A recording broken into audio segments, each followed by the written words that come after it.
All right, everybody, so welcome back to another episode of Colton Posey Fishing. So today we're out in the shop and we're going to be talking about a technique, well, a strategy. More of a strategy, not necessarily a technique, but a strategy you can use when you go fishing this winter, and this will apply to spring and fall and summer also, but it's very notorious in late winter when you get a lot of rain. So stay tuned, this is something you don't want to miss. All right, so let's jump into it, guys. And by the way, if you're new here, make sure to like and subscribe. That's one of the easiest ways to help me out. Also, comment down below. Not only does it get me in the algorithm, but I love talking fishing with you guys. So either way, let's talk about when you get a lot of those rains during the winter, spring, fall. It doesn't really matter, but it's very notorious towards the end of winter going into spring. You get a lot of those spring rains.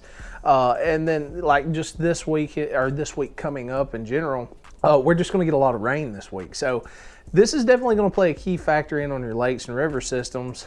Run-ins. Run-ins, if you're not familiar with what a run-in is an area like that's in a pocket or a creek. It can even be on your main lake where water is rushing in, like a small creek or something like that, a branch that's running into your lake or your river system.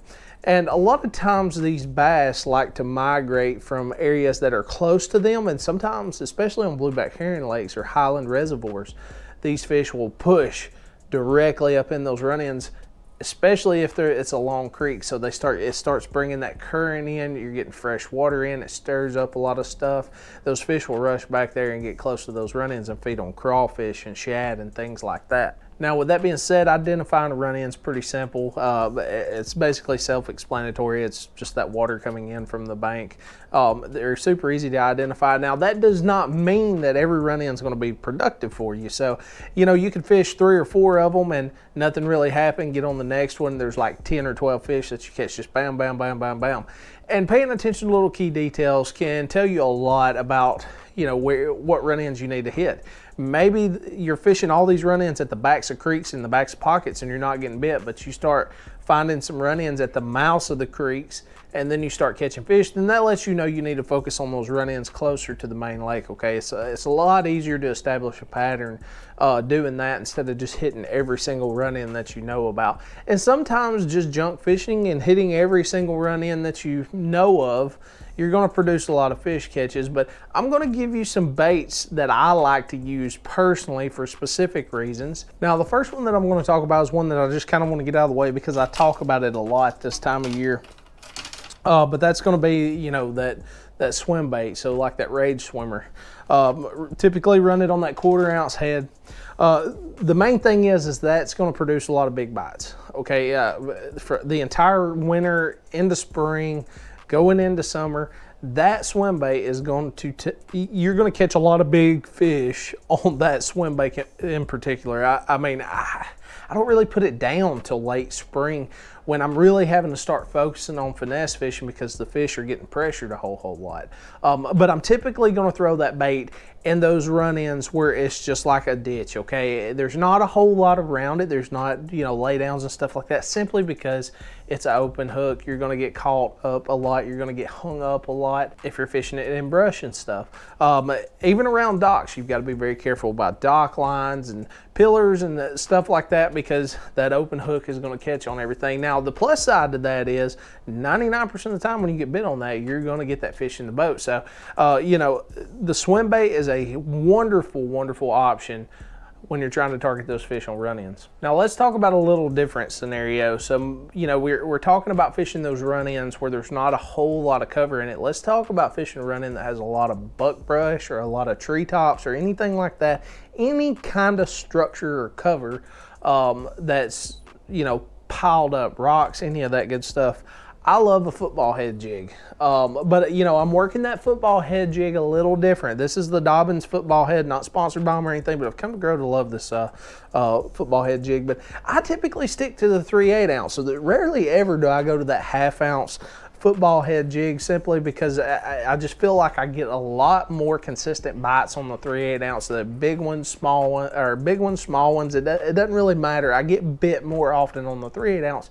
And that's kind of what I'm looking for, is a lot of bites. But you know, the colors that I suggest, it's all subject to what lake you're fishing.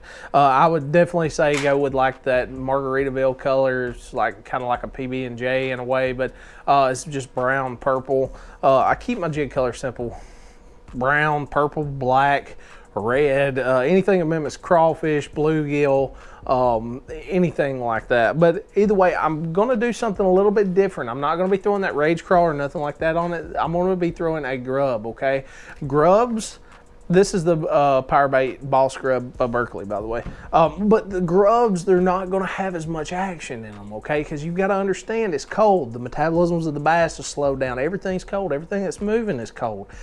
So, you know, throwing a grub instead of a crawl style bait that's just flapping and going crazy and stuff like that, I want that more subtle action, okay? And that's like when I'm working this football head jig, I'm not popping that jig. I'm not stroking that jig.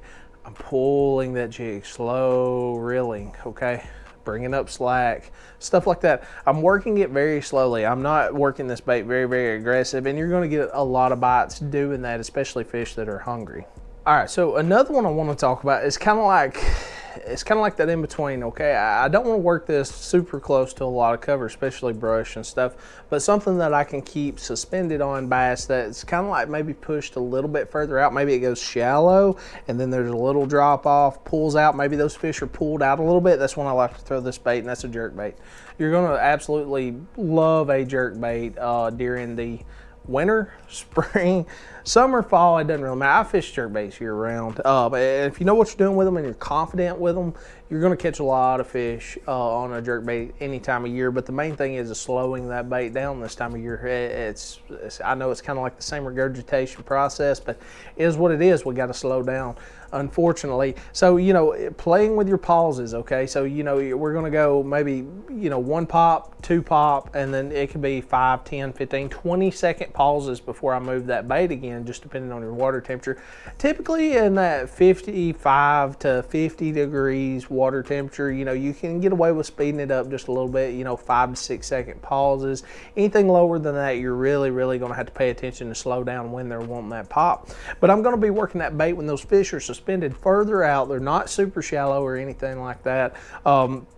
Simply because this bait's not going to perform like you want it to, but it's the Slash 110 that I'm running by Thunderhawk. I like the Slash 110. I like the Strike King jerk baits this time of year, especially because they have a little bit more lazy kind of you know, action to them. They look cold. If you put a Mega Bass or a Strike King or a Slash 110 side by side and work them all at the same time, you'll see what I'm talking about. The Mega Bass has kind of got that more dart action. The Strike King, it's a little bit more action than the Slash 110. The Slash is by far to me the laziest action. It's got that real cold kind of action to it. But you know, those are the three that I suggest, the three that I run consistently. One don't work, go with the other one, see if that one works. But you know, a jerk bait's going to be perfect on those run-ins when those fish are pushed a little bit further out. Now the fourth and final one I want to talk about, this is just hard to beat during the winter, and that's, you know, the vibrating jig. So, you know, chatterbait is what they're well known for. But I'm still running that freeloader on the back of it. I'm still running that freeloader. It does have a lot of action to it, but the main thing about the freeloader on the back of a chatterbait is if you're running braided line, that bait's running true, it doesn't have that crazy dart action, okay? And then if you run fluorocarbon like I have it on here, you really got to slow it down, and sometimes that bait will dead still, so it'll kind of jerk up and then dead stick, and then you'll catch back up and jerk up, kind of dead stick, and then catch up. And a lot of times, you know, playing around with your lines and stuff like that when you're running chatterbaits, I've really found this out over the past couple years, can completely change the way the bait acts and the way the fish want it. One of the biggest examples I can give you was this year I did that chatterbait video. That was one of the biggest examples. We're running 2 different style chatterbaits. Both run kind of similar, but we're running 2 different setups. Oh boy, it's with me. He's running fluorocarbon, I'm running braided line. I'm getting bit more often, but he's putting more fish in the boat just because of his line choice and stuff. So, you know, simple little changes like that can, you know, make or break your day. But either way, if you get a lot of those rains this winter, spring, fall, even during the summer, make sure to check your run-ins, okay? They're going to be in your pockets, they're going to be in your main lake. Anywhere you see fresh water coming into the lake is great areas to search for active hungry bass, get a lot of fish catches, and you know, you never know, maybe catch a PB. But either way, guys, I hope the video helped you. If it did, make sure to like, subscribe. It helps me out a whole lot. Comment down below if you have any questions. Don't forget to check my sponsors links in the description. Helps me out a whole lot, saves you some money, makes me a little bit of money. Also, all this stuff will be tagged in the shop, so click on that shop button if you need something. Just order it from there if you would. I'd really appreciate it. It helps me out a whole lot. But either way, guys, I appreciate it, and I'll see you next time.